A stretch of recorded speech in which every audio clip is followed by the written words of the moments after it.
שיר למעלות,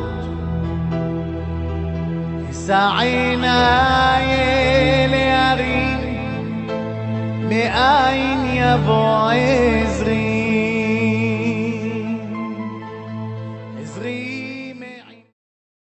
Bishut Maël Rabotai, ce petit cours de Torah, Nishmat Adabat Esther, Zichronah Livracha, la maman de Yitzhak Aziza, après une longue maladie, elle nous a quittés, que Hachem repose son âme en paix, et que Hachem repose l'âme de tous ceux qui nous ont quittés cette année. Aujourd'hui, c'est le 17 Tammuz. Comme aujourd'hui, Moshe Rabbeinu a cassé les tables de la loi, parce qu'il a vu les bénis Israël qu'ils ont fait la faute du veau d'or. Il était dans le ciel pour recevoir la Torah. Après 40 jours dans le ciel, les Juifs, ils ont cru que Moshe n'allait plus revenir. Alors, ils ont créé un Dieu. Ils ont créé un veau d'or. Et ils ont dit, ce veau d'or-là, il va être un intermédiaire entre nous et le bon Dieu. Et Hachem, il nous a dit dans la Torah, on n'a pas le droit d'avoir un intermédiaire entre nous et Hachem. Si on veut prier, on prie directement à Hachem. Et malheureusement, c'est une grosse erreur. Ils ont demandé à Hur, celui qui représentait Moshe Rabbeinu pendant son absence, ils lui ont demandé de faire le veau d'or, il a dit non, ils l'ont tué. Ils ont demandé à Aaron, il avait peur qu'on le tue, et si on le tue, ça aurait été une faute impardonnable de leur part.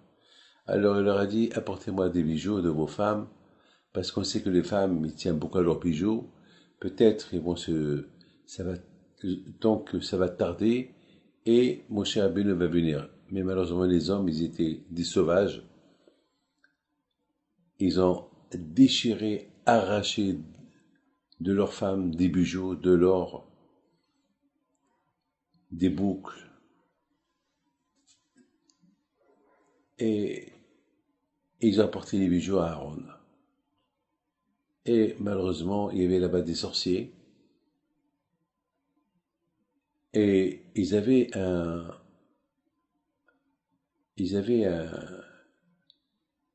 comme un petit morceau, comme un camillard, sur lequel on écrit des kméot. Il était en cuivre. C'est écrit là-bas, Aleshor. Vous savez que Moshe Rabbeinu alav shalom, pour trouver le cercueil de Yosef Hatzadik que l'Égyptien a jeté dans le Nil, il savait pas où se trouver, donc il a pris un morceau de cuivre, il a écrit là-bas, monte le taureau, parce qu'on compare le Yosef Hatzadik au taureau, comme Yehuda, on le compare au lion, comme Dan, on le compare au serpent. Donc chaque tribu, ils avaient un signe d'un animal, comme le lion qui est fort, alors le Yehuda était fort. Enfin, je ne vais pas rentrer dans les détails. Youssef, on le comparait à un taureau, avec les cornes, avec les cornes, il attaque ses ennemis. Donc, à l'échor, il est monté le cercueil de Youssef. Alors, il y avait là-bas 2 Égyptiens qui ont vu ça, ils ont fait la planche, ils ont ramassé ce petit morceau de ferraille et du cuivre, aussi écrit à l'échor, donc ils l'ont utilisé pour le veau d'or, ils l'ont jeté dans la marmite où il y avait de l'or, et voilà le veau, il est sorti. Alors moi je me suis posé une question, pourquoi c'est pas le taureau qui est sorti? Puisque c'est écrit à l'échor, monte taureau. Pourquoi c'est un veau qui est sorti? Échor, c'est la vache. Alors moi j'ai répondu sur cette question que pour le caveau de Yosef Hatzadik, il est monté que le veau. Parce que même, c'est Moshe Rabbeinu qui a utilisé ce petit morceau de cuivre où c'est écrit monte le taureau qui symbolise Yosef Hatzadik. Et c'est grâce à Yosef que la mer a été coupée. Lorsque la mer elle a vu le cercle de Yosef Hatzadik, la mer s'est coupée. Yosef Hatzadik était tzaddik en Égypte.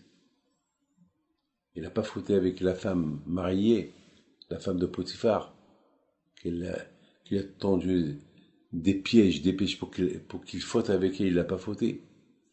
Donc, lorsque la mère elle a vu ce qu'il a fait Yosef, elle s'est coupée devant les bénis Israël. Donc, par rapport au caveau de Yosef Hatzadik, il n'est pas sorti un taureau. Il sortirait qu'un veau. Alors, ils ont dit, voilà, elle est le Recha Israël.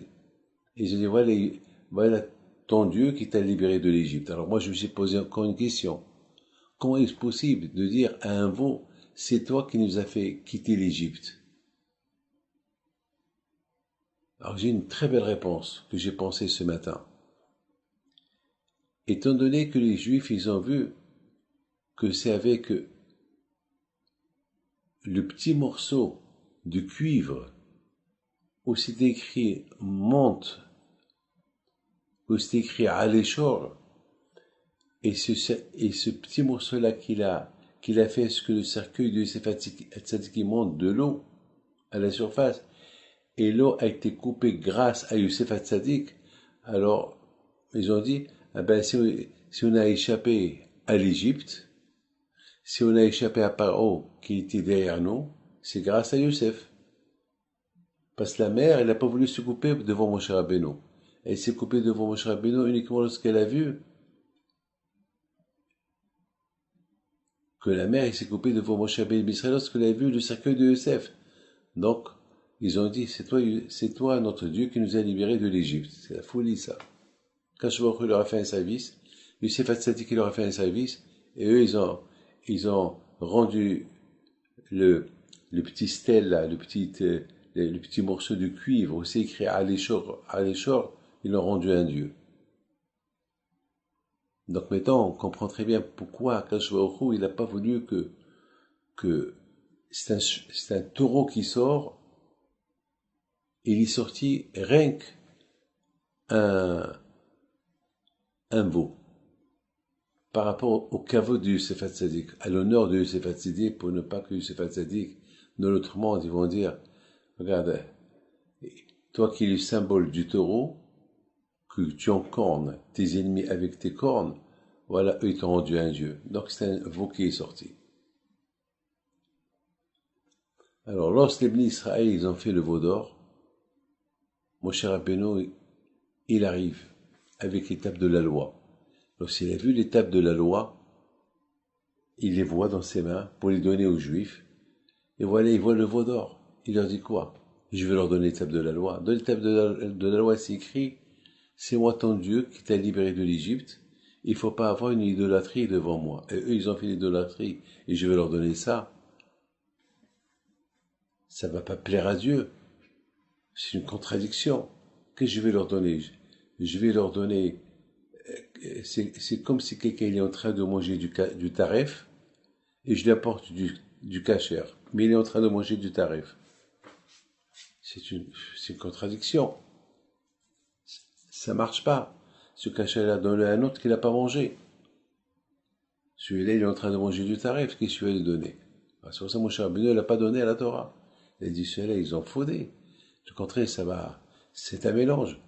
Et de là, on apprend une chose. Alors moi, je me suis posé comme une question. Et qui leur donne quand même? Et après, il casse le veau d'or.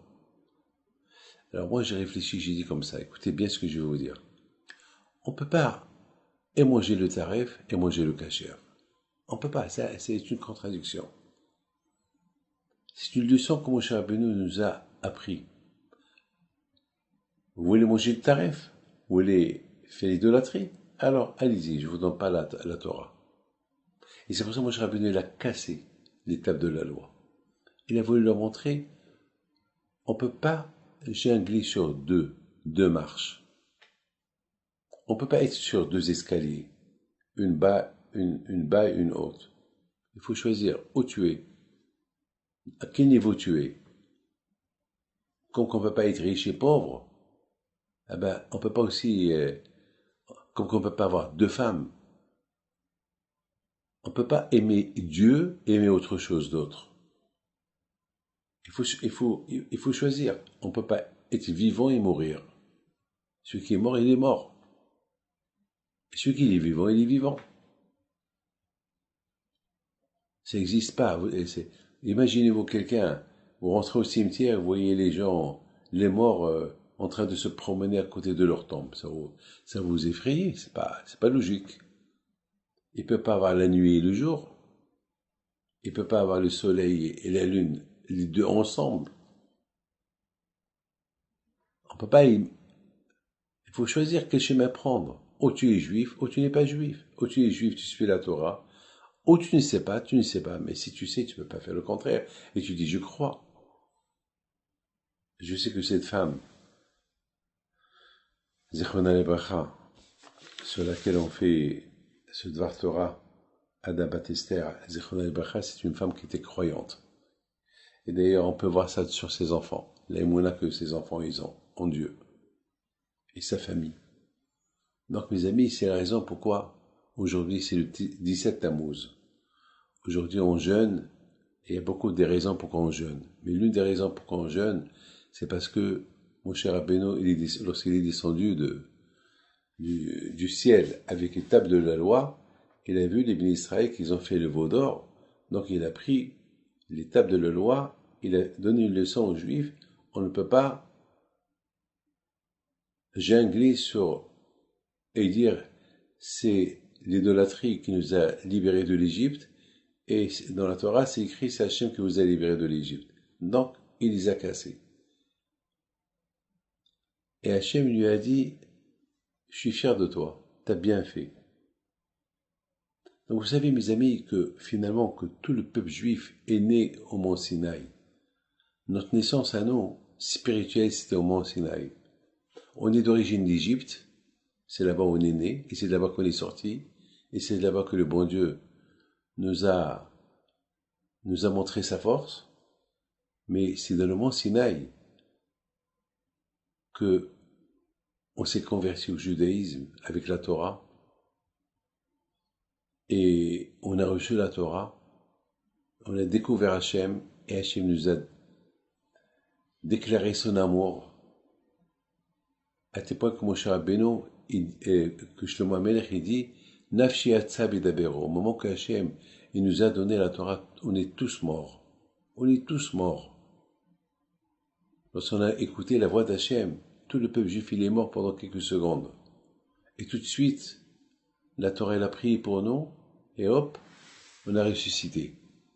On dit que lorsque Mashiach, il va venir, tous ceux qui sont morts, ils vont ressusciter. Nos sages disent, grâce à quoi ils vont ressusciter? Parce que même, ils sont morts. Il y a ceux qui sont morts il y a 1000 ans, 2000 ans, 3000 ans, 4000 ans, 6000 ans. Depuis la création, Adam, Arishon, il est mort il y a 5000 ans. Alors, qu'est-ce qui va se passer? Comment ils vont ressusciter? La Gemara, il dit, le Talmud, il dit, eh bien, grâce à la Torah, ils vont ressusciter. Alors, la Gemara, elle pose une question. Alors, les femmes qui n'ont pas étudié la Torah, c'est vrai, les femmes, ils n'ont pas étudié la Torah. Alors, comment ils vont ressusciter?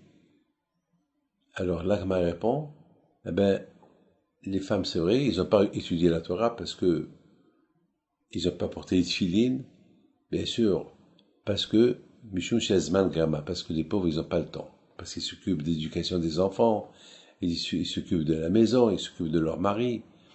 C'est eux qui éduquent les enfants, c'est eux qui leur donnent à manger. L'homme, il va travailler, mais c'est la femme qui s'occupe des enfants. Et même le mari, si il est religieux, il mange cachère, c'est grâce à sa femme. Lorsque lui, il va le Shabbat, une demi-journée, pour aller faire sa prière, le Shabbat, c'est sa femme qui lui dresse la table, c'est sa femme qui s'occupe des enfants qui sont à la maison. Donc finalement, c'est grâce à la femme que l'homme, il est ce qu'il est. Donc, c'est une association. Et surtout lorsque les femmes, ils laissent leur mari aller étudier la Torah le soir, ils attendent le mari le soir jusqu'à qu'il retourne de la maison, de la synagogue, ils vont lui servir à manger. Donc quelque part, les femmes, ils ont un grand rôle dans le judaïsme. Donc c'est la raison pourquoi les femmes, ils vont ressusciter lorsque Mashiach va venir. Alors mes amis, vous voyez, Nafshi Atsabi Dabero.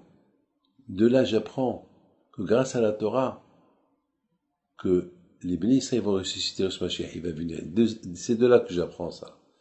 Parce que je me suis posé la question, quelle est la raison pourquoi ils sont morts? Pourquoi les bénis Israël, lorsqu'ils ont entendu la voix d'Hachem, ils sont morts? Parce qu'Hachem, il a voulu nous donner un renseignement extraordinaire. Que le Tihet Amitim, il va se faire grâce à la Torah. Comme maintenant. Maintenant, les Juifs, lorsqu'ils ont écouté ma voix, ils sont morts.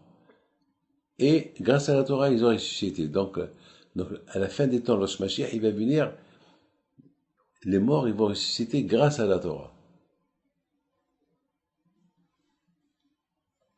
Mes amis, vous avez compris que, quand même, au mont Sinaï, spirituellement, physiquement, on est né en Égypte, mais spirituellement, on est né dans le mont Sinaï, dans le désert de Sinaï. C'est là-bas où on a été éduqué. C'est là-bas où on a fauté. Et c'est là-bas où le bon Dieu nous a pardonné. Et c'est là-bas qu'il nous a donné toute la Torah. Et c'est là-bas qu'il nous a donné Rosh Hashanah et Kippour. Et c'est là-bas qu'il nous a donné toutes les mitzvot, au mont Sinaï. C'est là-bas où on est devenu un peuple de Torah. Et c'est là-bas où on a fait l'alliance avec Hachem.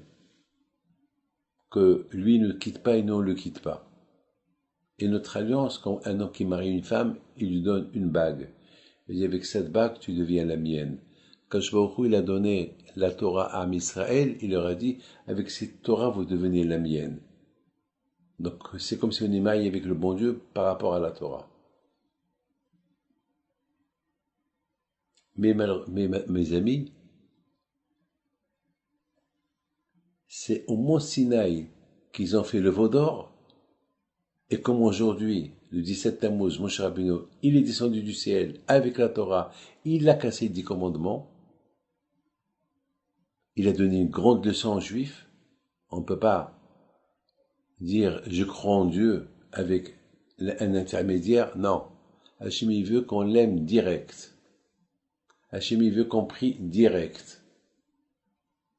Hachem ça l'intéresse pas qu'on fait du zigzag avec lui. Pourquoi? Parce que s'il y a l'intermédiaire entre nous et le bon Dieu, alors tout le temps on va changer des intermédiaires. Et après à la fin on va tout lâcher. Quand je croyais très intelligent, il a dit il n'y a pas d'intermédiaire. Il n'y a que moi et moi. Vous voulez prier, il n'y a que moi. Directement, il n'y a pas d'intermédiaire.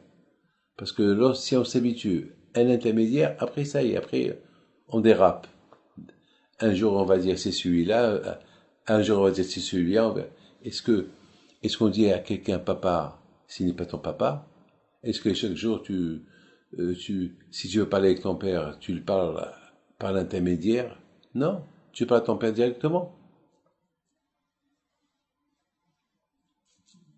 Ton père, c'est ton père, il t'a mis au monde, alors tu lui parles directement. Pourquoi un intermédiaire? Par contre, beaucoup des fois on a honte de papa, on lui parle à travers maman. Oui ou pas? Beaucoup des fois on dit, beaucoup de fois ça m'est arrivé que j'avais honte de demander à mon père quelque chose, alors j'utilisais ma mère. Ben ça oui. Beaucoup de fois mes amis, on utilise la Torah. Pour s'approcher beaucoup vers Hachem, on étudie la Torah, c'est notre intermédiaire auprès d'Hachem. Lorsque Hachem il voit qu'on étudie la Torah, il est super heureux, il est super content, il descend. Vous savez, dans la Gemara Shabbat, c'est écrit, lorsqu'un homme, il appelle son copain, il lui dit, viens, on va s'asseoir étudier la Torah, il adore, il l'aime. Hachem, il adore lorsqu'il voit des gens qui s'assoient étudier la Torah, il descend du ciel, il s'assoit avec eux. C'est comme si on l'appelle. Lorsqu'il n'y a pas de rabbin dans la ville, et quelqu'un, il dit à son copain, viens, on va étudier. Il est super heureux, parce qu'il n'y a pas de rabbin, malgré tout. Ils vont s'asseoir étudier la Torah. Malheureusement, le temple a été détruit parce qu'ils n'ont pas fait honneur à la Torah. Ils n'ont pas étudié assez la Torah avec effort. Parce que lorsqu'on étudie la Torah avec effort, on découvre la Torah et on fait les mitzvot. Mais étant donné que les bénis Israël, ils n'ont pas étudié la Torah avec effort, alors ils n'ont pas fait les mitzvot. Pour arriver à faire une mitzvah avec bon cœur et bien, uniquement lorsque on étudie la Torah. C'est la Torah. Mes amis, on vous apporte à manger. Si la femme, votre maman, votre femme, elle ne le prépare pas, vous avez tout, les crudités. Il n'y a rien. La viande, elle est crue, tout est cru. Il n'y a rien du tout. Mais au fur et à mesure qu'elle met des épices, elle le fait cuisiner, et surveille qu'il ne brûle pas, elle ajoute ce qui manque et de l'eau. Après, tu as un bon repas. Et c'est ça la Torah. Et la maman, elle fait ça avec effort. Pour que ce soit bon. Lorsque on déguste la Torah, on étudie la Torah, on fait les mitzvot, on trouve le goût dans les mitzvot. Donc mes amis, on a dit que c'est au mont Sinaï qu'on est devenu un peuple. Physiquement, on est né en Égypte, mais spirituellement, c'est au mont Sinaï qu'on est arrivé à ce qu'on est arrivé jusqu'à maintenant. Si maintenant on est ce qu'on est maintenant aujourd'hui, eh ben c'est grâce à toute cette éducation que Hachem il nous a éduqués pendant l'année qu'on était à côté du mont Sinaï, un an et demi, jusqu'à qu'on a pris la route là-bas. Donc là-bas, on a fauté, on a été puni là-bas, et les tables de la loi ont été cassées, et Hachem, il a vu qu'on a fait Teshuvah, et Hachem nous a pardonné, il nous a donné encore d'autres tables de la loi, et il nous a fait construire le temple, le tabernacle, à côté du mont Sinaï. Donc mes amis, lorsqu'on a quitté le mont Sinaï, on a pris le mont Sinaï avec nous. Chacun il a pris avec lui un petit souvenir du mont Sinaï. C'est la raison pourquoi aujourd'hui, personne ne va au mont Sinaï. On va au Kotel, on va chez tous les tzadikim pèlerinés, mais on n'a jamais vu des organisations de voyage pour aller au mont Sinaï. On va à Essaouira pèleriner à Behim Pinto, on va à Miron à Bishima Boyhaï, on va partout pèleriner, mais on ne va pas au mont Sinaï. Et pourtant c'est là-bas que nous sommes devenus un peuple, une nation spirituelle, les enfants d'Hachem, avec la Torah. Alors non, au moment qu'on a quitté le mont Sinaï, Hachem il a voulu que chacun prend du mont Sinaï son Dieu. Moi aussi j'étais là-bas, vous aussi vous étiez là-bas, tous on était là-bas. Donc tous on a pris quelque chose du mont Sinaï. Et pour chaque génération, on a quelque chose du mont Sinaï. C'est la raison pourquoi on dit que, Hachamim dit que chaque jour qu'on étudie la Torah, chaque jour qu'on fait mitzvah, c'est comme si on a reçu la Torah au mont Sinaï. Parce qu'on étudie ce qu'on a reçu au mont Sinaï. Donc le mont Sinaï, il est partout. Il existe depuis qu'on a quitté le mont Sinaï, il existe. Le Ramban, il dit que lorsqu'ils ont construit le tabernacle, et ils ont quitté le mont Sinaï, toute la sainteté qu'il y avait dans le mont Sinaï est passée au tabernacle, au Mishkan. Donc ça veut dire que le Mishkan, c'est lui qui a pris toute la sainteté du mont Sinaï. Vous imaginez, c'est là-bas où Dieu est descendu. Il a donné la Torah à Israël. C'est extraordinaire, mes amis. Et le mont Sinaï, il est en nous. Chacun, il s'appelle Har Sinaï. Chacun. Mes amis, Hachem il a dit à Moshe Rabbeinu, faites-moi tabernacle et je vais résider en vous. Pas dans le mont Sinaï, pas faites-moi tabernacle, je vais résider dans le tabernacle. En vous, chez les bénis Israël. Donc, il réside en nous. Il est en nous, jusqu'à maintenant. Et la Torah, elle est dedans nous. Il n'y a plus rien au mont Sinaï.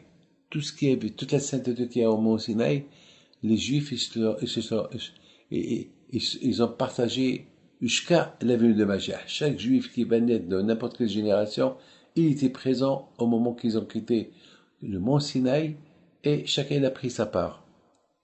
Donc, Har Sinaï, le mont Sinaï se trouve partout. Vous savez, c'est écrit que lorsque les Israël, ils ont quitté le mont Sinaï pour aller maintenant rentrer en Israël, c'est écrit comme s'ils se sont sauvés. Nos sages, ils disent comme un bébé qui se sauve de l'école. C'est étonnant comment c'est là-bas qu'ils ont reçu la Torah, c'est là-bas qu'ils ont reçu le pardon pour le veau d'or qu'ils ont fait, c'est là-bas qu'ils sont devenus une nation spirituelle. Ils se sauvent comme des enfants, comme c'est les enfants qui sont à l'école, dès qu'ils entendent la cloche, c'est la récréation, ils se sauvent de la classe. Comment on va dire on s'est sauvé? Mes amis, c'est étonnant de dire ça. Et je pense que les bénis Israël, oui, ils se sont sauvés, mais pour le bien. Pourquoi lorsque les enfants, ils se sauvent de la classe, c'est pour la création, pour manger un goûter, pour jouer, pour courir, pour se détendre. Mais les bénis Israël, lorsque ils se sont sauvés de Mont Sinaï, ils ont dit, oh, jusqu'à maintenant, on n'était pas autonome. Jusqu'à maintenant, on était obligé de recevoir la sainteté du mont Sinaï. Maintenant qu'on a quitté le mont Sinaï, alors maintenant, on va être autonome. Maintenant, on va se travailler. Maintenant, on va développer ce que le bon Dieu nous a donné. C'est comme un développement. Vous savez, il y a un business qui est petit, et si on est intelligent, on le développe, il devient très important. Comme moi, je connais des gens qui ont hérité des petits business de leurs parents, où au départ, ils avaient des petits business, et ils l'ont développé. Aujourd'hui, ils sont 2, 3, 4 000 personnes qui travaillent dans ce business-là. C'est ce qu'on appelle le développement. Alors, les ministres, ils ont voulu développer leur personnalité, devenir autonomes. Ils ont voulu maintenant se permettre de dire, voilà ce qu'on va devenir. Ça y est, jusqu'à maintenant, on recevait du gratuit du mont Sinaï, du bon Dieu. Maintenant, on va devenir autonome.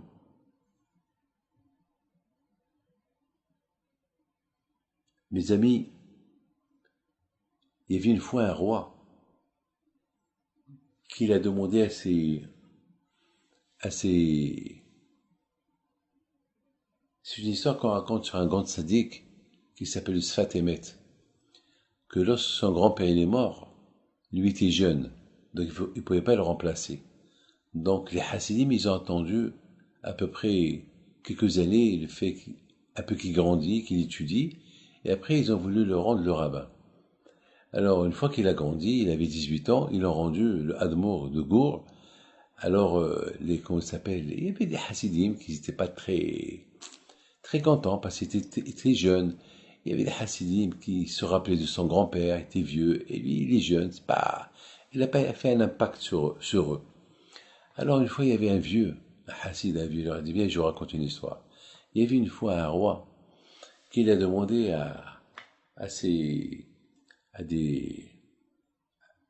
il a fait une annonce que celui qui grimpe cette montagne, il y avait une montagne qui c'était très dur à la monter. Vraiment, c'est dur pour la monter, il fallait aller peut-être, ça pouvait prendre peut-être, je sais pas quoi, peut-être c'est impossible même. Elle était très, était pointue, carrément, c'était comme un mur, carrément de grimper, de monter cette montagne. Et puis, chacun, il a essayé, il est tombé. Chacun, et le roi, il a dit, celui qui arrive à monter, je lui donne ma fille. Et je le nomme Premier ministre. Et chacun, il essaie de monter. Il y avait des gens qui ont réussi à monter jusqu'à la moitié, ils sont tombés. Et chacun, il avait une motivation pour arriver, pour marier la fille du roi. Et chacun, cette motivation, elle poussait. Mes amis, la motivation que, je veux le dire à vous, la motivation que si Dieu, après 120 ans, on va être avec Abraham, Yitzhak, Yaakov, et on va voir Hachem, et on va voir des choses comme la Gemara Shabbat, elle dit, que l'autre monde, on n'a aucune idée c'est quoi l'autre monde. On voit toute la beauté de ce monde, c'est rien par rapport au plaisir de l'autre monde, c'est même pas 1%. C'est même pas 1%. Même si on te donne tout ce monde avec tout ce monde sans corona, bien sûr, sans cancer, sans maladie, sans mort, sans rien du tout, toute la beauté de ce monde, bien, c'est même pas 1% du plaisir de l'autre monde. Alors c'est quoi 2%? C'est quoi 10%? On ne sait pas. On ne sait pas. Alors maintenant, c'est ça qui fait qu'on soit des bons juifs pour après 120 ans, pouvoir kiffer un peu l'autre monde si Dieu veut, si on mérite. Alors maintenant, celui-là, et chacun ils essaient, mais je retourne à mon histoire, chacun il essaie de monter pour grimper la montagne, pour arriver là-bas, pour marier la fille du roi et devenir premier ministre. Et finalement, il y avait il a fait des efforts, il s'est entraîné, et à la fin, difficilement, à la fin, il est arrivé. Il était à bout de force, mais il est arrivé. Et dès qu'il est arrivé, il a eu une surprise. Il a vu là-bas un jeune homme. Il dit, comment tu es arrivé là? Il dit, moi, je suis né ici. Ça, c'est l'histoire. Le vieux rabbin, il a dit aux Hasidim que c'était dur pour eux d'accepter le nouveau Admour de Gour. Il leur a dit, le Admour de Gour, il est né pour être le Rébé. Il est né ici. Il est né dans la montagne. C'est pas comme d'autres qui vont grimper pour monter. Lui, déjà, il fait partie de là. Il est né. Am Israël, ils sont nés dans le mont Sinaï. On est né dans la Torah. On est né dans la Emouna. C'est la raison pourquoi beaucoup de fois, il y a des gens qui font Teshuvah. Comment ils ont fait Teshuvah? Parce qu'ils sont nés dans la Teshuvah. Ils sont nés dans la Torah. Mes amis, aujourd'hui c'est un jeune, aujourd'hui c'est le Ta'anit, le 17 Tammuz. Et comme aujourd'hui, malheureusement, l'ennemi a cassé la muraille pour rentrer à Jérusalem, et 3 semaines plus tard, ils ont détruit le temple. Alors que Hachem y fasse que le Beth Amikdash soit construit, que Mashiach y vient, que Hachem il nous apporte Mashiach si Dieu veut, que Hachem il envoie la révoie chez tous les malades, que ce corona-là, il arrête. Il y a une grande montée en Israël aujourd'hui du corona encore, de ce virus Covid-19. Que Dieu fasse, Be'ezat Hachem, qu'on soit en bonne et parfaite santé. Tout le monde, juif et pas juif, les animaux, tout le monde. Parce que les animaux aussi, on a besoin qu'ils restent vivants. C'est important. Parce que les animaux, c'est la beauté du monde. La nature, on veut qu'elle continue à exister. On veut un monde clean, un monde avec ses animaux, avec son être humain, clean, sans corona. Que ce cours de Torah y soit l'Nishmat, Adabat Esther Zechonel Vracha, Misrotav Behim Pito, soit avec toute la famille. Amen, Keratzon. אדוני ישמור צאתך ובואך מעתה